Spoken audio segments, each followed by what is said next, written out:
Magandang araw po. Narito na po magiging lagay ng panahon ngayong araw ng Lunes, August 11, 2025. At latest update sa paparating na bagyo.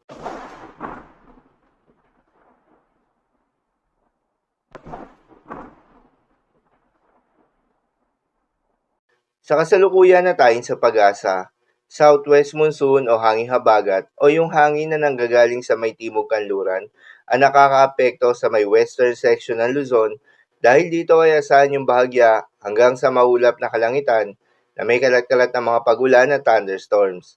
Habang sa nalalabing bahagi pa ng ating bansa ay asahan naman yung generally fair weather condition, mainit at maalinsangan na panahon sa umaga hanggang sa tanghali. Ngunit pagsapit ng hapon o gabi, ay asahan yung mataas na tsansa ng mga pag-ulan na dulot ng mga localized thunderstorms. Samantala, yung bagyo na nasa labas ng Philippine Area of Responsibility na may international name na PODUL ay nakapasok na nga ng Philippine Area of Responsibility at binigyan ito ng local name na Bagyong Goryo. Ang ikalawang bagyo ngayong buwan ng Agosto. Taglay nito ang lakas ng hangin na umaabot sa 100 km per hour malapit sa gitna at pagbugso na umaabot sa 125 km per hour kumikilos westward sa bilis na 25 km per hour.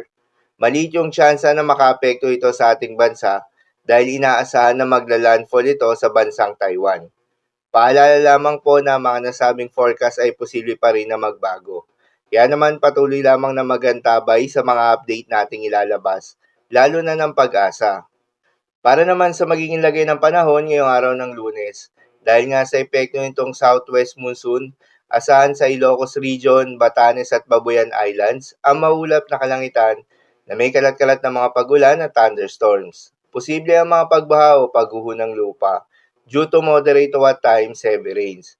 Habang sa Metro Manila, Zambales, Bataan, Cavite, Batangas, Occidental Mindoro at Palawan ay asahan naman yung bahagyang maulap hanggang sa maulap na kalangitan na may kalat-kalat na mga pagulan o thunderstorms na dulot pa rin ng southwest monsoon.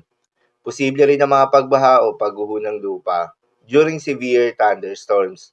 At sa nalalabing bahagi pa nga ng ating bansa, ay asahan rin yung bahagyang maulap hanggang sa maulap na kalangitan na may kalat-kalat na mga pagulan o thunderstorms na dulot naman ng mga localized thunderstorms.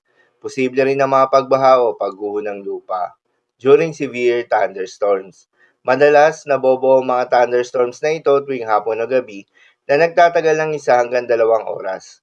Kaya naman ingat sa mga posibleng banta ng pagbaha at pagguho ng lupa, lalong-lalo na sa mga lugar na inuulan na noong mga nakaraang araw pa. Para naman sa magiging lagay ng mga dagat baybayin, ayon sa pag-asa ay wala po tayong nakataas na gale warning sa anumang seaboards ng ating bansa.